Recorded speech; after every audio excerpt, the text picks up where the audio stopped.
महाभारत में द्रोण पुत्र अश्वत्थामा एक ऐसा योद्धा था जो अकेले के ही दम पर संपूर्ण युद्ध लड़ने की क्षमता रखता था। कौरवों की सेना में एक से एक योद्धा थे। पांडवों की सेना हर लिहाज से कौरवों की सेना से कमजोर थी, लेकिन फिर भी कौरव हार गए। महाभारत युद्ध के बाद जीवित बचे 18 योद्धाओं में से एक अश्वत्थामा भी थे। अश्वत्थामा को संपूर्ण महाभारत के युद्ध में कोई हरा नहीं सका था। वे आज भी अपराजित और अमर हैं। आओ जानते हैं अश्वत्थामा के जीवन से जुड़े ऐसे 10 रहस्य जिसको हर कोई जानता चाहता है और अंत में ऐसा रहस्य तो अभी तक कोई नहीं जान पाया है।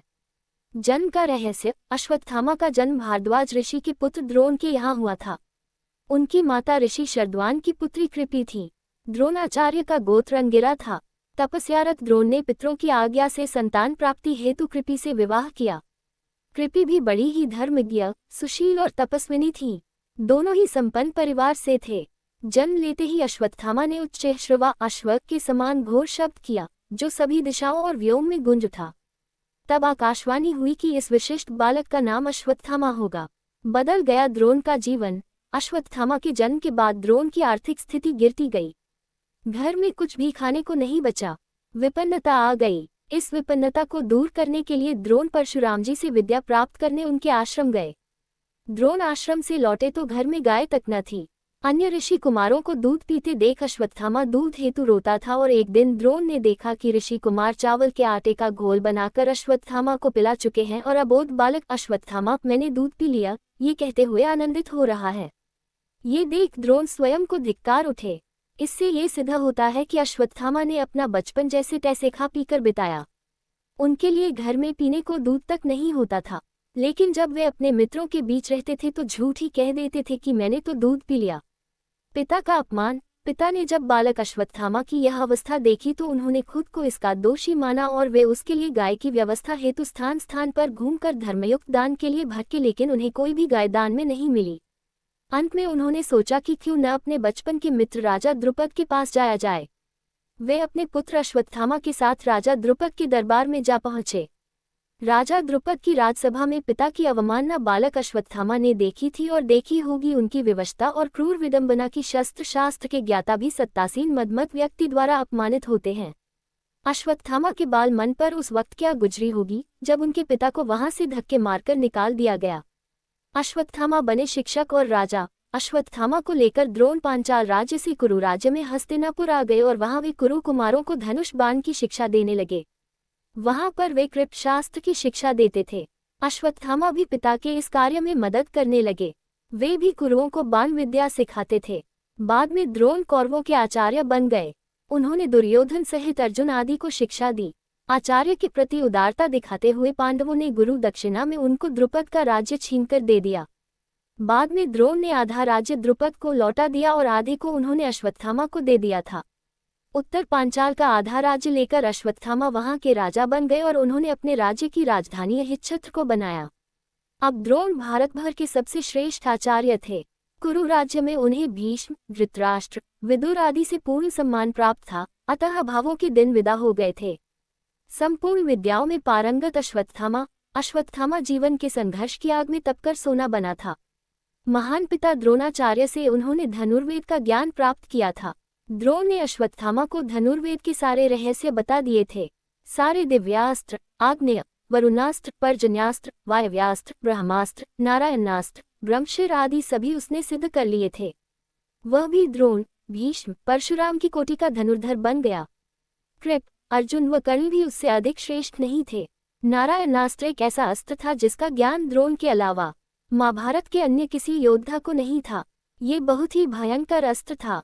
अश्वत्थामा के ब्रह्म तेज, वीरता, धैर्य, तितिक्षा, शस्त्र ज्ञान, नीति ज्ञान, बुद्धिमत्ता के विषय में किसी को संदेह नहीं था।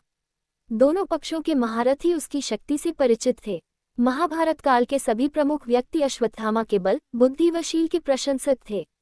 भीष्म जी रथियों व अतिरथियों की गणना करते हुए राजा दुर्योधन से अश्वत्थामा के बारे में उनकी प्रशंसा करते हैं, किंतु वे अश्वत्थामा के दुर्गुण भी बताते हैं। उनके जैसा निर्भीक योद्धा कौरव पक्ष में और कोई नहीं था। अश्वत्थामा का भय। जब राक्षसों की सेना ने घटोत्कच के नेतृत्व में भयानक आक्रमण किया तो सभी कौरव वीर भाग खड़े, तब अकेले ही अश्वत्थामा वहां अड़े रहे। उन्होंने घटोत्कच के पुत्र अंजन पर्वा को मार डाला। साथ ही उन्होंने पांडवों की एक अक्षौहिणी सेना को भी मार डाला और घटोत्कच को घायल कर दिया। अश्वत्थामा कौरव सेना के प्रधान महारथी थे। कुरुराज ने अपने पक्ष की 11 अक्षौहिणी सेना को 11 महारथियों के सेनापतित्व में संगठित किया था। ये थे द्रोण, कृप, शल्य, जयद्रथ, सुदक्षिण, कृतवर्मा, अश्वत्थामा, कर्ण, भूरिश्रवा, शकुनी और बाहलिक। अतः अश्वत्थामा 11 सेनापतियों में एक प्रमुख स्थान रखता है। इधर युद्ध में अर्जुन, कृष्ण, युधिष्ठिर, भीम, नकुल, सहदेव, द्रुपद, धृष्टद्युम्न तथा घटोत्कच आदि लड़ रहे थे। उनके रहते हुए भी उनके देखते ही देखते अश्वत्थामा ने द्रुपद, सुतसूर्त और शत्रुंजय, कुतिभोज के 90 पुत्रों तथा बलानीक, शतानीक, जयाश्व, श्रुताह्य, हेममाली, पृषध तथा चंद्रसेन जैसे वीरों को रण में मार डाला और युधिष्ठिर की सेना को भगा दिया था।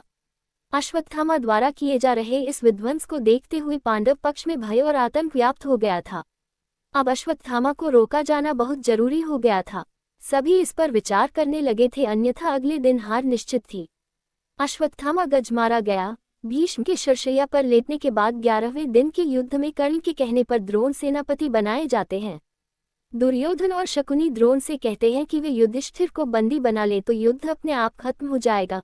तो जब दिन के अंत में द्रोण युधिष्ठिर को युद्ध में हराकर उसे बंदी बनाने के लिए आगे बढ़ते ही हैं कि अर्जुन आकर अपने बाणों की वर्षा से उन्हें रोक देता है। नकुल युधिष्ठिर के साथ थे, वह अर्जुन भी वापस युधिष्ठिर के पास आ गए। इस प्रकार कौरव युधिष्ठिर को नहीं पकड़ सके, लेकिन द्रोण की संहारक शक्ति के बढ़ते जाने से पांडवों के खेमे में दहशत फैल जाती है। पिता पुत्र ने मिलकर महाभारत युद्ध में पांडवों की हार सुनिश्चित कर दी थी। पांडवों की हार को देखकर श्री कृष्ण ने युधिष्ठिर से छल का सहारा लेने को कहा। इस योजना के तहत युद्ध में यह बात फैला दी गई कि अश्वत्थामा मारा गया, लेकिन युधिष्ठिर झूठ बोलने को तैयार नहीं थे। तब अवंतिराज के अश्वत्थामा नामक हाथी का भीम द्वारा वध कर दिया गया। इसके बाद युद्ध में ये बात फैला दी गई कि अश्वत्थामा मारा गया। जब गुरु द्रोणाचार्य ने धर्मराज युधिष्ठिर से अश्वत्थामा की सत्यता जानना चाहिए तो उन्होंने जवाब दिया, अश्वत्थामा मारा गया, परंतु हाथी। श्री कृष्ण ने उसी समय शंखनाद किया, जिसके शोर के चलते गुरु द्रोणाचार्य आखिरी शब्द हाथी नहीं सुन पाए और उन्होंने समझा कि मेरा पुत्र मारा गया। ये सुनकर उन्होंने शस्त्र त्याग दिए और युद्ध भूमि में आंखें बंद कर शोक में डूब गए। यही मौका था जबकि द्रोणाचार्य को निहत था जानकर द्रौपदी के भाई धृष्टद्युम्न ने तलवार से उनका सिर काट डाला।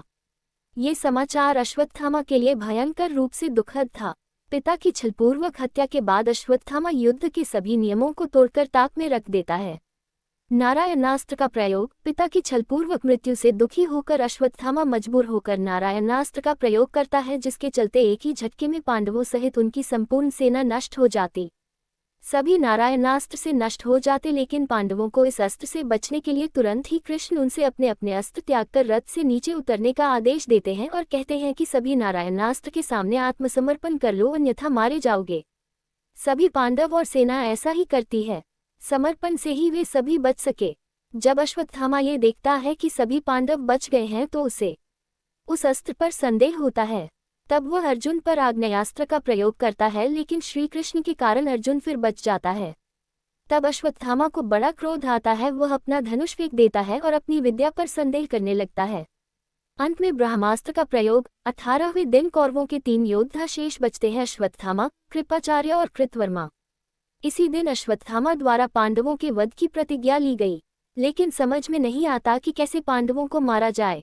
एक उल्लू द्वारा रात्रि को कौवे पर आक्रमण करने पर एक उल्लू उन सभी को मार देता है। ये घटना देखकर अश्वत्थामा के मन में भी यही विचार आता है और वह घोर काल रात्रि में कृपाचार्य तथा कृतवर्मा की सहायता से पांडवों के शिविर में पहुंचकर सोते हुए पांडवों के 5 पुत्रों को पांडव समझकर उनका सिर काट देता है। इस घटना से धृष्टद्युम्न जाग जाता है तो अश्वत्थामा उसका भी वध कर देता है। अश्वत्थामा के इस कुकर्म की सभी निंदा करते हैं। अपने पुत्रों की हत्या से दुखी द्रौपदी विलाप करने लगती है। उसके विलाप को सुनकर अर्जुन उस नीच कर्म हत्यारे ब्राह्मण पुत्र अश्वत्थामा के सिर को काट डालने की प्रतिज्ञा लेते हैं। अर्जुन की प्रतिज्ञा सुन अश्वत्थामा भाग निकलता है। तब श्री कृष्ण को सारथी बनाकर एवं अपना गांडीव धनुष लेकर अर्जुन उसका पीछा करता है। अश्वत्थामा को कहीं भी सुरक्षा नहीं मिली तो भय के कारण वह अर्जुन पर ब्रह्मास्त्र का प्रयोग कर देता है। मजबूरी में अर्जुन को भी ब्रह्मास्त्र चलाना पड़ता है। ऋषियों की प्रार्थना पर अर्जुन तो अपना अस्त्र वापस ले लेता है, लेकिन अश्वत्थामा अपना ब्रह्मास्त्र अभिमन्यु की विधवा उत्तरा की कोख की तरफ मोड़ देता है। कृष्ण अपनी शक्ति से उत्तरा के गर्भ को बचा लेते हैं। अंत में श्री कृष्ण बोलते हैं, हे अर्जुन, धर्मात्मा, सोए हुए, असावधान, मतवाले, पागल, अज्ञानी, रथहीन, स्त्री तथा बालक को मारना धर्म के अनुसार वर्जित है। इसने धर्म के विरुद्ध आचरण किया है, सोए हुए निरपराध बालकों की हत्या की है। जीवित रहेगा तो पुनः पाप करेगा, अतः तत्काल इसका वध करके और इसका कटा हुआ सिर द्रौपदी के सामने रखकर अपनी प्रतिज्ञा पूरी करो। श्री कृष्ण के इन वचनों को सुनने के बाद भी अर्जुन को अपने गुरुपुत्र पर दया आ गई और उन्होंने अश्वत्थामा को जीवित ही शिविर में ले जाकर द्रौपदी के समक्ष खड़ा कर दिया। पशु की तरह बंधे हुए गुरुपुत्र को देखकर द्रौपदी ने कहा, हे आर्यपुत्र, ये गुरुपुत्र तथा ब्राह्मण हैं। ब्राह्मण सदा पूजनीय होता है और उसकी हत्या करना पाप है। आपने इनके पिता से इन अपूर्व शस्त्रास्त्रों का ज्ञान प्राप्त किया है। पुत्र के रूप में आचार्य द्रोण ही आपके सम्मुख बंदी रूप में खड़े हैं। इनका वध करने से इनकी माता कृपि मेरी तरह ही कातर होकर पुत्रशोक में विलाप करेगी। पुत्र से विशेष मोह होने के कारण ही वह द्रोणाचार्य के साथ सती नहीं हुई। कृपि की आत्मा निरंतर मुझे कोसेगी। इनके वध करने से मेरे मृत पुत्र लौटकर तो नहीं आ सकते, अतः आप इन्हें मुक्त कर दीजिए। द्रौपदी के इन धर्मयुक्त वचनों को सुनकर सभी ने उसकी प्रशंसा की। इस पर श्री कृष्ण ने कहा, हे अर्जुन, शास्त्रों के अनुसार पतित ब्राह्मण का वध भी पाप है और आत्ताई को दंड न देना भी पाप है, अतः तुम वही करो जो उचित है। उनकी बात को समझकर अर्जुन ने अपनी तलवार से अश्वत्थामा के सिर के केश काट डाले और उसके मस्तक की मणि निकाल ली। मणि निकल जाने से वह श्रीहीन हो गया।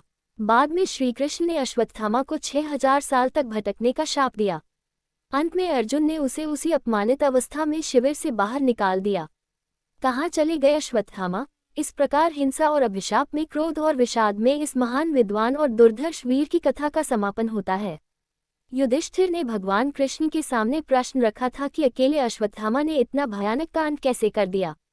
कृप, हार्दिक्य तथा अश्वत्थामा, द्रोणी तीनों ने महाविनाश कर यह संवाद दुर्योधन से कहा। फिर राजा धृतराष्ट्र को बताया और कहा कि हम 3 हैं और पांडव 5 हैं और कोई नहीं बचा। फिर वे तीनों दिशाओं में चले गए। कृप हस्तिनापुर गए, कृतवर्मा द्वारिका तथा द्रोणी अश्वत्थामा व्यास के साथ वन चले गए। आज भी भारत के जंगलों में अश्वत्थामा को देखे जाने की घटनाएं दर्ज की जाती है। कभी उसे मध्य प्रदेश के जंगलों में देखा गया तो कभी उड़ीसा के और कभी उत्तराखंड के जंगलों में। अश्वत्थामा आज भी जीवित है और वह कल्प के अंत तक जीवित रहेंगे। अंत में अश्वत्थामा की मस्तक मणि का रहस्य जानिए। अश्वत्थामा द्रोणाचार्य के पुत्र थे। द्रोणाचार्य ने शिव को अपनी तपस्या से प्रसन्न करके उन्हीं के अंश से अश्वत्थामा नामक पुत्र को प्राप्त किया। अश्वत्थामा के पास शिवजी के द्वारा दी गई कई शक्तियां थीं। वे स्वयं शिव का अंश थे। जन्म से ही अश्वत्थामा के मस्तक में एक अमूल्य मणि विद्यमान थी, जो कि उसे दैत्य, दानव, शस्त्र, व्याधि, देवता, नाग आदि से निर्भय रखती थी। इस मणि के कारण ही उस पर किसी भी अस्त्र शस्त्र का असर नहीं हो पाता था। द्रौपदी ने अश्वत्थामा को जीवनदान देते हुए अर्जुन से उसकी मणि उतार लेने का सुझाव दिया। अतः अर्जुन ने इनकी मुकुट मणि लेकर प्राणदान दे दिया। अर्जुन ने यह मणि द्रौपदी को दे दी, जिसे द्रौपदी ने युधिष्ठिर के अधिकार में दे दी। शिव महापुराण शतरुद्र संहिता -37 के अनुसार अश्वत्थामा आज भी जीवित हैं और वे गंगा के किनारे निवास करते हैं, किंतु उनका निवास कहाँ है यह नहीं बताया गया है।